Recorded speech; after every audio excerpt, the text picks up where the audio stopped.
Alô você, meu querido estudante de história. Como vai? Tudo bem? Tranquilo? Nós estamos aqui para mais uma super aula de história, onde nós vamos trabalhar um tema relevante, um tema importante, um tema que é recorrente nos exames externos, onde quer que você queira estudar história, Roma é fundamental. Se você for, inclusive, para cursos de direito, em qualquer universidade, se você for fazer economia, outros cursos ligados a área das ciências sociais, das ciências humanas, você vai encontrar também grandes estudos sobre Roma. Porque a civilização romana é também, assim como a Grécia, um dos alicerces, uma das colunas fundantes da civilização ocidental. Então, o assunto é esse: Roma Antiga, tá certo? Para isso, eu preparei um slide bem interessante, mapas, gráficos, esquemas, gravuras, pinturas, o que mais? Nós temos algumas fotografias interessantes que mostram um pouquinho, que nos ajudam a contar e a entender um pouquinho da história de Roma, tá certo? Então vem comigo, vai ser interessante nesses 30 e poucos minutos aí que a gente vai conversar em mais um tema relevante da história, tá? Para isso, eu vou compartilhar a tela aqui com vocês. Deixe-me fazer o compartilhamento e, consequentemente, ter a condição de acessar com você esse slide que eu preparei. Vamos tirar essas outras marcas daqui. Beleza, assim sim. Vamos lá, Roma Antiga. Eu preparei alguns esqueminhas, como eu disse, e eu vou seguir esse roteiro que eu preparei para a gente entender um pouquinho da história, da relevância dessa importante civilização. Bom, talvez eu digo aqui logo de cara, o maior de todos os impérios. Em se falando das civilizações ocidentais, e aí eu não vou falar do Império de Gengis Khan, aí eu não vou falar sobre os mongóis, e aí eu não vou falar sobre os persas. Em se tratando de civilizações ocidentais, não resta dúvida. Roma foi o grande império do Ocidente, não resta dúvida alguma. De uma pequena aldeia, eu coloco aqui a menção, tornou-se um império colossal. Agora, é óbvio, né? Claro que tudo vai ter o seu apogeu, seu auge, seu esplendor, mas aí também vai ter a decadência e a gente posteriormente vai entender as razões pelas quais Roma decaiu. Roma também entra em colapso, Roma vai também tombar frente aos povos bárbaros e frente aos seus próprios problemas internos, tá? Mas isso é uma questão a ser refletida mais adiante, talvez até em outra aula, beleza? Deixou uma valiosa herança cultural que a gente chama de legado. Sempre que eu estou estudando aqui com vocês algum povo, alguma civilização do passado, oriental ou ocidental, eu faço sempre questão de mostrar essa questão do legado. Porque não teria muito sentido nós estudarmos um povo antigo sem um propósito de também compreendermos o presente. Esse é o propósito maior da história, né? A compreensão do presente. Olhar o passado, mas com vistas à obtenção de um conhecimento que nos faça entender o presente. Até mesmo, por que não, projetar um certo futuro, um certo porvir, na medida em que analisamos os fatos passados. Beleza, pessoal? Vamos ver qual foi a herança, o legado em diferentes áreas que os romanos nos deixaram. Eu coloco aqui esse primeiro ponto, a língua. Bom, a língua falada em Roma era o latim, tá? Língua hoje morta, praticamente extinta. Ela só sobrevive. Onde que ela sobrevive? Ela só sobrevive no seio da Igreja Católica, na Santa Sé. Ela sobrevive nos cursos alguns cursos de línguas, como por exemplo o curso de letras. Você ainda estuda alguma coisa de latim, algumas cadeiras nos primeiros períodos principalmente, e só. Ou seja, ela está no direito, diversas expressões em latim. O sistema jurídico ocidental, no Brasil não é diferente, você estuda algumas coisas, Você estuda se você for para um seminário, se você for enveredar pelo caminho religioso. Se você for fazer faculdade de letras, em alguns cursos de letras, você vai trabalhar uma cadeira ou duas de latim. É o que resta desse grande idioma falado em grande parte dos domínios romanos, conforme mostraremos no mapa até aqui. Ora, você pode dizer, mas se o latim é uma língua morta, como pode ser uma herança, como pode ser um legado cultural aos nossos dias? Porque do latim, pessoal, veio diferentes línguas, diferentes idiomas, inclusive o nosso, inclusive o português. Veio também o francês, veio o espanhol, veio o italiano, para ficar em alguns. E o português está dentro também desse saco. Então, se falamos o idioma que falamos hoje, devemos, em grande medida, em grande parte, também aos romanos, tá certo? Em seguida, eu coloco outro ponto aqui, os costumes, tá? Olha, os romanos, por exemplo, tinham o costume de se veranear, se deleitar em banhos nas saunas, nas termas romanas, que eram espécies de piscinas e locais onde tinha água quente natural, tá? Muita gente gosta de sauna. Aqui no Nordeste, no sertão nordestino, na Caatinga, por si só já é uma sauna, né? Mas em locais mais frios há esse hábito, sim, de ainda hoje você relaxar numa sauna. Os romanos faziam isso séculos antes de Cristo. É interessante também que a gente vai perceber outras influências romanas no nosso dia a dia, por exemplo, na arquitetura, por exemplo, na questão da religião, conforme na continuidade da nossa aula nós vamos detectando. O direito, eu já falei, né, o ordenamento jurídico no Brasil e em outros países ocidentais tem na Roma Antiga uma fonte, né, um nascedouro, uma espécie de origem. Exatamente, e não só na Roma Ocidental, porque a gente vai ver que Roma cresceu tanto que foi dividido em duas partes, né? A Roma Ocidental, o Império Romano do Ocidente e o Império Romano do Oriente. E nós bebemos da fonte dessas duas partes colossais do Império Romano, tanto da parte ocidental quanto da parte oriental. A religião nem se fala, né? Então, boa parte dos brasileiros se declara católico. E o catolicismo, ele teve num cidadão, ele teve na Roma antiga um baluarte. Nasceu lá praticamente. O próprio cristianismo em si, já que não podemos desprezar a figura do grande Saulo de Tarso, né? O Paulo de Tarso, como evangelizador, como um elemento ali que difundiu o cristianismo em províncias romanas, em províncias também de colonização grega, e espalhando o cristianismo por diferentes localidades da chamada Ásia Menor, enfim. Então, o Império Romano foi um centro, foi um grande difusor da cristandade. Por último, eu coloco aqui a parte da arquitetura, as colunas, o Fórum Romano, o Coliseu, isso vai inspirar futuras arquiteturas em diferentes locais, em diferentes civilizações, chegando até os nossos dias,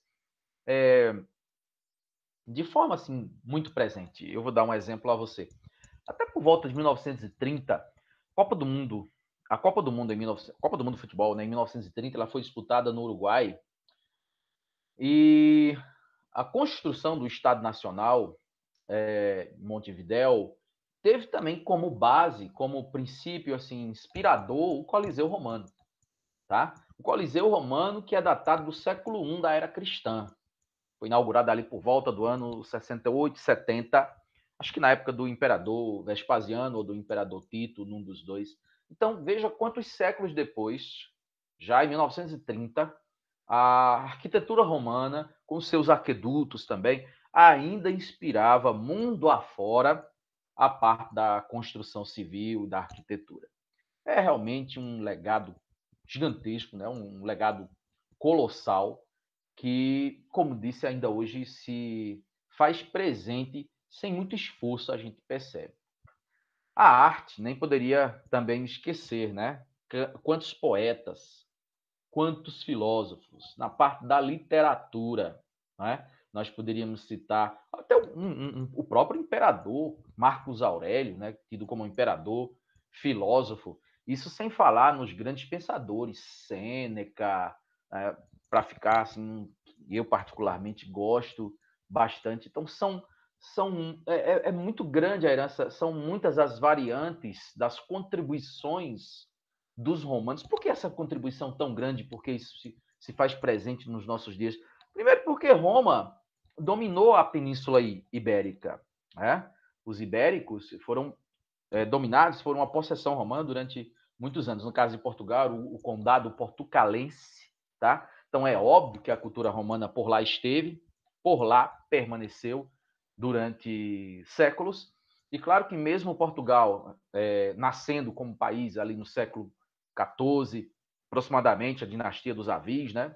O infante Dom Henrique, dali em diante, expulsando os mouros, expulsando os muçulmanos, tornando-se um país católico, uma nação que vai buscar a expansão ultramarina, vai chegar até o Brasil, mas séculos de ocupação, de dominação romana certamente deixou suas marcas, e essas marcas também, de certa maneira, chegaram aqui para a América com a chegada dos próprios portugueses, por ocasião da expansão marítima e comercial, que começa no século XIV, mas se agiganta no século XV e chega ao seu apogeu, sem dúvida alguma, no século XVI.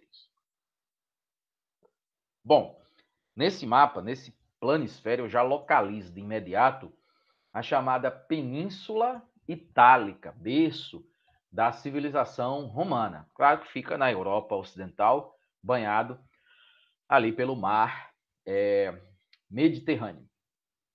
Divisão da história de Roma é o seguinte, gente. Para facilitar os estudos da história, os pesquisadores, os historiadores, os profissionais da história, eles vão dividir a história romana em basicamente 3 momentos: a monarquia, a república e o império. Claro que antes da monarquia nós tivemos o nascedouro de Roma, com uma origem mítica e uma explicação mais calcada na arqueologia, na ciência, na história. E claro que na sua fase imperial, que é a última fase, nós vamos ter também a decadência. Mas basicamente nós temos essas 3 fases: a monarquia, a república e também o império. E apresenta aqui um esquema básico com essas 3 etapas. E é nossa função na aula de hoje percorrendo essas etapas até onde o tempo nos permitir. Vamos lá. Olha só aqui as fases ou etapas da história romana, os períodos. Primeiro eu coloco aqui, como eu disse, a monarquia. Roma, então, teria sido fundada ali por volta de 753 a.C., e essa fase republicana durou um pouco mais de 200 anos, né? Menos de 250 anos, porque ela se encerraria em 509 a.C., quando o Senado dá um golpe de Estado, depõe o último rei, Tarquínio o Soberbo, né? E inicia a fase que a gente chama de República Romana, tá ok? Se iniciando exatamente em 509, essa é um pouco mais longa, né? Tem aí seus 400 e tantos anos, se estendendo até o ano 27 antes de Cristo, quando então o imperador, depois do Júlio César, né, a gente vai ter uma crise na República Romana, que enseja em um período também de ditadura civil, com o general Mário, o general Sila, conforme veremos, e o nascimento do Império, que é a última etapa, aliás, é o auge de Roma, tá aqui, o apogeu, e é também a última etapa, porque nós temos depois disso um período de decadência, que eu não considero uma etapa, mas sim, assim como tem a fase inicial, nós temos a decadência, que não necessariamente são 2 etapas separadas por si só, mas sim integrantes: o nascimento da monarquia e a decadência integrante da parte do império. Ok? Bem legal, e não vai dar tempo, obviamente, nessa aula aqui a gente explorar tudo o que aconteceu em todas essas fases, em todos esses momentos, o que de mais importante ocorreu.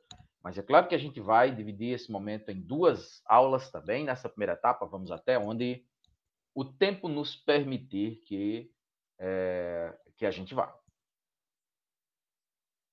Senhores, o que eu trago aqui para vocês? Eu trago uma espécie de uma animação, onde através desse mapa eu vou mostrando aqui a expansão de Roma pouco a pouco.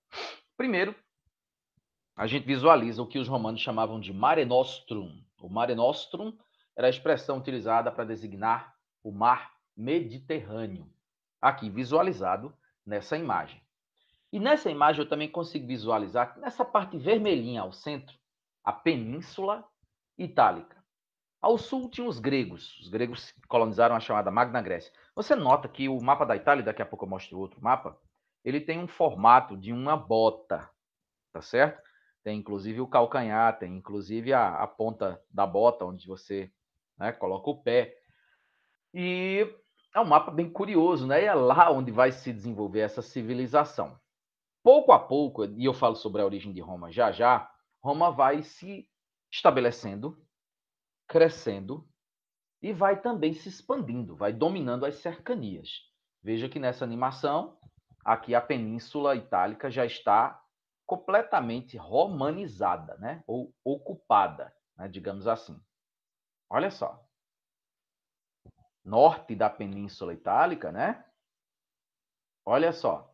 Chegaram à Península Ibérica e por aí vai. Olha a expansão de Roma. Ocuparam a Grécia, ocuparam já partes da Ásia, do norte da África. Note você que Cartago, fundada pelos fenícios no norte da África, hoje na Líbia, foi destruída pelos romanos. As guerras púnicas, as guerras dos romanos contra os cartagineses, falaremos sobre isso oportunamente. O que mais que nós temos aqui? Olha só a expansão, algumas ilhotas, e agora cresceu de vez, né? Agora realmente se expandiu para áreas ainda maiores. Eles vão tomar a Gália, que era a França, né? E a Germânia, que era a Alemanha, se expandindo aqui. Veja que colossal território. E aqui acho que é a configuração derradeira. Agora, o norte da África todinho, o Egito, indo para a Ásia, indo para o que hoje é a Turquia, tá? Tomando boa parte da Europa Ocidental, praticamente toda a Europa Ocidental, e as ilhas no Mar Mediterrâneo todas tomadas. Então foi um negócio assim vertiginoso. Claro que essa expansão ela não foi conseguida assim em uma década, em duas, em três. Levou alguns séculos, 2 séculos aproximadamente, né? 3 séculos, para que toda essa configuração geográfica ela estivesse concluída ou relativamente concluída, até um momento no Império que Roma vai parar de crescer, vai parar de se expandir. E a gente vai falar sobre isso, porque tem a ver também com a decadência. Mas eu quero chamar a atenção sua para outro detalhe. Quanto maior, você tem uma coisa positiva e uma coisa negativa.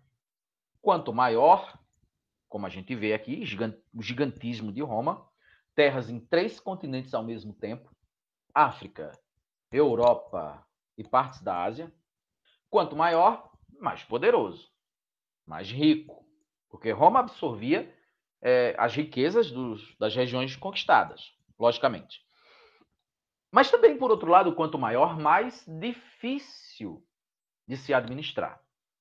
Porque são diferentes povos submetidos ao domínio, povos de diferentes culturas, costumes, etnias, religiões, não é? É claro que as rebeliões aconteciam. É claro que as revoltas e as tentativas de expulsão dos romanos ocorriam em diferentes províncias. Tentativas essas que eram, na maioria das vezes, na maior parte do tempo, reprimidas de forma muito violenta. É por isso que Roma durou tanto tempo. Mas chegou um momento também que não tinha mais como controlar. Dado ao gigantismo que Roma conquistou, ou adquiriu, ou assumiu, não é? Ficou realmente difícil controlar a entrada de povos estrangeiros. Roma não tinha como policiar, controlar, vigiar toda essa vastidão ao mesmo tempo, as fronteiras em diferentes continentes. Né? Você percebe? Então foi muito difícil segurar. Já no século IV depois de Cristo, começa um processo também de invasão bárbara de invasão de povos estrangeiros que culmina com a queda de Roma, mas, repito, isso é um assunto mais para frente. Só estou adiantando para você entender que essa expansão ela teve os pontos positivos e também vai gerar ela própria pontos negativos, ok? Vamos falar sobre a origem. E na origem, é importante que se diga, tem a origem lendária e tem a origem arqueológica, que é calcada na história, na ciência, no que a arqueologia já conseguiu descobrir. Essa versão que eu vou contar para vocês, não. Ela é puramente lendária, tá? Mas não menos importante, porque as lendas, como a gente estuda assim também em filosofia, né? O mito da criação, o mito dos heróis, dos deuses, das batalhas, enfim, elas são elementos importantíssimos dentro de um contexto de coesão social de um povo, de pertencimento, de sentimento de pertencimento de um povo, de união, de, enfim, do próprio entendimento das pessoas que fazem parte de um determinado grupo acerca de suas origens, da sua irmandade. Então, o mito tem um papel fundamental dentro do contexto desses povos antigos que nós estudamos. Nós não devemos desprezar essas lendas, esses mitos, como meras fantasias imaginativas desses povos, ok? Segundo essa origem lendária, foram dois os fundadores de Roma, o Rômulo e o Remo, que foram jogados no rio Tibre. O rio Tibre, não confunda com o rio Tigre. O Tigre é lá na Mesopotâmia, né? Tigre e Eufrates. O Tibre, BRE, Tibre, ele corre no centro da Península Itálica. Esses garotos, então, foram socorridos, né? Foram salvos por uma loba que os amamentou. Os garotos cresceram, fundaram Alba Longa, a aldeia de Alba Longa, e o Rômulo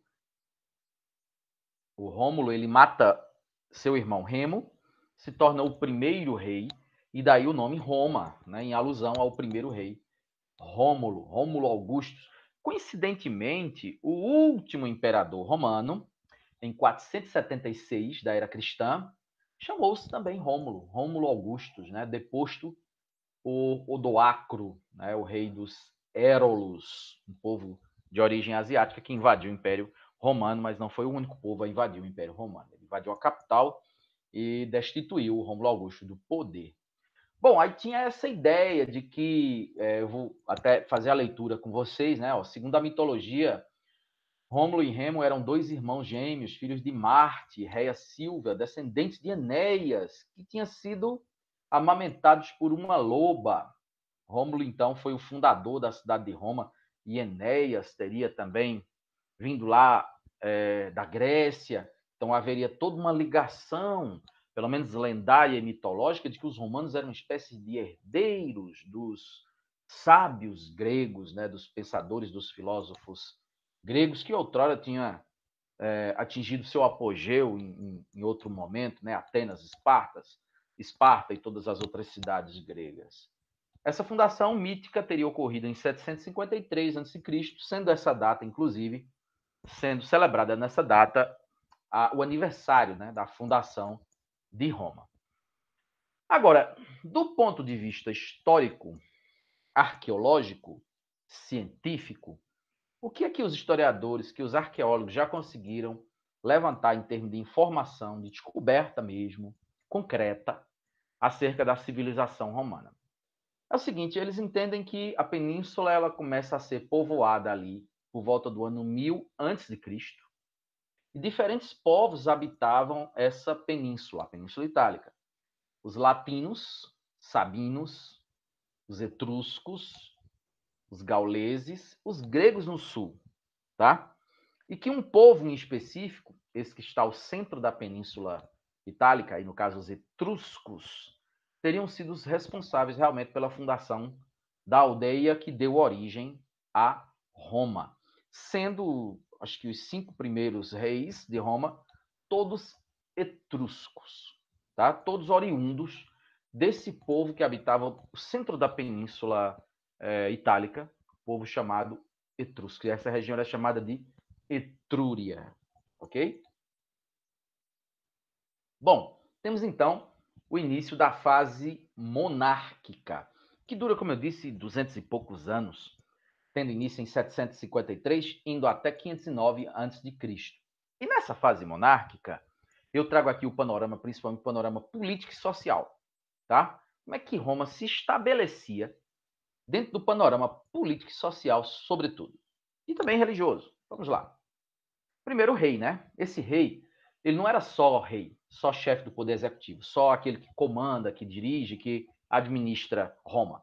Ele também tinha poderes judiciários e ele também tinha um poder de sumo sacerdote, tá? Ele era um representante dos deuses, ele tinha o poder de julgar, de condenar, de aplicar as leis, de administrar. Era uma figura que reunia sobre si certos poderes que lhe conferiam um status bastante elevado, obviamente, né, dentro da sociedade. Mas nós tínhamos os órgãos consultivos, os órgãos legislativos. O principal deles, o Senado. Olha só, o legislativo. Gente, hoje em dia, nós temos o Senado Federal.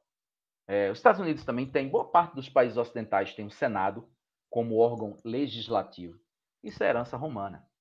E é tão herança romana que o cargo de senador no Brasil, ele é o único cujo mandato não é de 4 anos. O mandato do senador é de 8 anos. Né? Por que ele é diferente? Exatamente em alusão à origem romana, onde o senador era um cargo vitalício. Ou seja, o sujeito era senador até a morte. Uma vez escolhido entre os patrícios, daqui a pouco eu digo quem eram os patrícios, uma vez escolhido dentre os patrícios, esse senador ele só perdia o cargo quando morresse. Por isso a gente chama de cargo vitalício, que é até a morte. Aí, em alusão a Roma, entendeu-se que o cargo de senador era de uma relevância, né, diferenciada, e estabeleceu-se um mandato maior, ao invés de 4, como é o cargo de prefeito, presidente, deputado, senador, vereador, senador não, governador, né? Senador é diferente. Senador é o dobro do mandato de um cargo desses que eu citei, né? De presidente a governador, a prefeito, deputado. O cargo de senador é de 8 anos. É diferente em alusão a Roma, quando inclusive o cargo era muito maior, né? Era pela vida toda do sujeito. E temos também as assembleias. A Assembleia Curial aprovava as leis que eram elaboradas pelo Senado e, obviamente, botadas em prática pelo rei. O rei implementava, que é o poder executivo, e, ao mesmo tempo, julgava aqueles que haviam desobedecido às leis, aplicando-lhe também as sentenças. Você percebe que na política e no direito nós vamos ter uma herança romana muito forte, ainda hoje, né, nos nossos dias, e eu estou dando exemplos aqui dos mais variados para você identificar essa conexão. Vamos lá. Falando agora da sociedade. E esse modelo social, que nasce com o sistema monárquico, ele perdura tanto na fase da monarquia para a república, como também na fase do império. Tá? Então, esse modelo era o seguinte: no topo dessa pirâmide, nós temos o patriciado. O patriciado, né, os patrícios, eram os bem-nascidos, eram os integrantes das famílias mais tradicionais, eram os ricos, eram os detentores de terra, detentores de escravos e fundadores, ou eles entendiam ser descendentes dos fundadores da cidade. Então, eles tinham usufruto dos cargos mais relevantes, inclusive o Senado. Só poderia ser patrício, ok? Pelo menos num dado momento, num determinado momento da história de Roma. Em seguida, nós tínhamos os clientes. Os clientes, eles eram plebeus, mas eles serviam aos patrícios nas suas necessidades, tinham uma ligação com os patrícios, eles prestavam favores aos patrícios, e por isso mesmo tinham uma elevação no status superior ao dos plebeus. Esse sim, sem direitos. Porque o fato de você ser plebeu não era necessariamente ser pobre. Tinha plebeus ricos que haviam enriquecido em função do comércio. Mas não deixava de ser plebeu, Porque não era o dinheiro que fazia você plebeu ou fazia você patrício. O que fazia você plebeu ou você ser um patrício era a origem familiar, tá certo? Então, uma vez plebeu, sempre plebeu, porque você não consegue mudar a sua origem familiar, de onde você veio, né? Você não consegue alterar isso. Muito embora muitas vezes consiga alterar a condição econômica. Tá ok? Em seguida, abaixo de todos e sustentando a todos com o seu trabalho, a massa de escravos. Houve momentos em Roma que o número de escravos era muito grande, não é? E Roma obtinha escravos, principalmente nas guerras de expansão, principalmente à medida em que avançava e tomava territórios, mas havia também, até um certo ponto da história, a escravidão por dívidas, posteriormente abolida, assim como na Grécia, né? Mas a modalidade de escravidão por captura em batalhas, isso durou durante toda a história romana, não resta dúvida disso. Então, essas eram as camadas sociais que podemos identificar assim, de forma bem cristalina, não apenas na fase não apenas na fase monárquica, como também na república e também na fase imperial. Bom, senhores, olha só. Em 509 a.C., veja que coisa interessante. Em 509 a.C., o Senado acusa o rei Tarquínio, chamado de o Soberbo. O Senado acusa esse rei de corrupção. E ao acusar esse rei de corrupção, puxa o tapete do rei, dá um golpe de Estado e proclama a república. O que é a palavra república? E veja que o Brasil também é uma república. Argentina, Estados Unidos, México, França, Canadá, são repúblicas. Alemanha, Inglaterra não, Inglaterra é uma monarquia, né? Então, a república está presente até os dias de hoje, né? O que é isso? A palavra república, ela é composta por dois vocábulos do latim res, que significa coisa, e pública, que é de todos. Então, coisa pública, aquilo que é de todos, né? Não confunda com democracia, que é governo do povo. Democracia surge na Grécia, né? A república surge em Roma, tá ok? Então, era um novo organograma político, né? Uma nova forma de governo. Deixa-se a monarquia de lado e vai se estabelecer uma outra forma, que é a forma republicana. E essa forma republicana ela traz alterações muito grandes na configuração política. Em primeiro lugar, não tem o rei. Quem é que vai governar, então? A instituição mais poderosa da fase republicana, sem dúvida alguma, é o Senado. Né? Era através do Senado que Roma era governada, mas com órgãos acessórios, que eu vou apresentar aqui para vocês. A Assembleia Centurial, a Assembleia Curial e a Assembleia Tribal, já aqui mencionada nessa lâmina. Além disso, tínhamos também os magistrados, pretores, questores, censores, edis. Está aqui a configuração deles. Agora, para você. Os pretores eram os juízes. Antes era o rei, não é? Você percebeu? Os questores eram os cobradores dos tributos. Os censores faziam o recenseamento, ou seja, a contagem da população, etc. E os edis faziam, às vezes, de policiamento nas regiões da República Romana. Além disso, Roma contava com o auxílio de 2 cônsules. Tá? Claro que todos patrícios, pelo menos num primeiro momento. Tudo gente dentro do patriciado. Tá? O Senado, a gente já falou, era um cargo vitalício, sempre também dentro do próprio patriciado. Tá? Disso não resta nenhuma dúvida. E agora a gente vê o conteúdo sobre a Assembleia Centurial, Curial e Tribal. A Assembleia Centurial elegia os senadores e os magistrados, também votavam as leis, tá certo? Claro, sempre dentro dos patrícios mais poderosos, é bom lembrar, nunca esqueçamos disso. Os plebeus mais adiante vão reivindicar direitos. Os plebeus mais adiante vão reivindicar maior participação na política. E, aliás, vão conseguir. Mas nesse momento inicial da República, não tinham esses direitos, não tinham essa participação. Era realmente só o patriciado. A Assembleia Curial, a gente ainda hoje fala Cúria Romana. que é a cúpula da Igreja Católica, lá no Vaticano.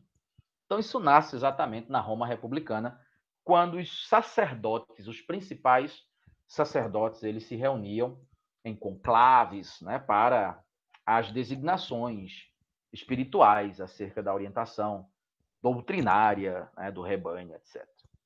A Assembleia Tribal elegia os questores e os censores. Nunca é demais lembrar, sempre dentro do patriciado. E assim nós temos essa configuração política, essa organização política aí da Roma Antiga. Eu vou encerrar essa aula por agora, tá certo? E nós vamos continuar depois, num outro momento, onde vamos tratar da expansão da República Romana por regiões da Ásia, por regiões da própria Europa Ocidental e por regiões também do norte da África. Como isso vai ficar, eu vou mostrar para vocês depois, na nossa próxima aula, que, se Deus quiser, trabalharemos a continuação desse conteúdo importante. Valeu, gente. Muito obrigado pela atenção de vocês, por terem prestado atenção até agora. Sugiro muita leitura, leitura de livros, aprofundamento do tema, resolução de questões, a origem de Roma, a fase monárquica e a fase, ou pelo menos o início da fase republicana, que foi até onde o tempo nos permitiu chegar até aqui. Valeu? Então, vamos nessa.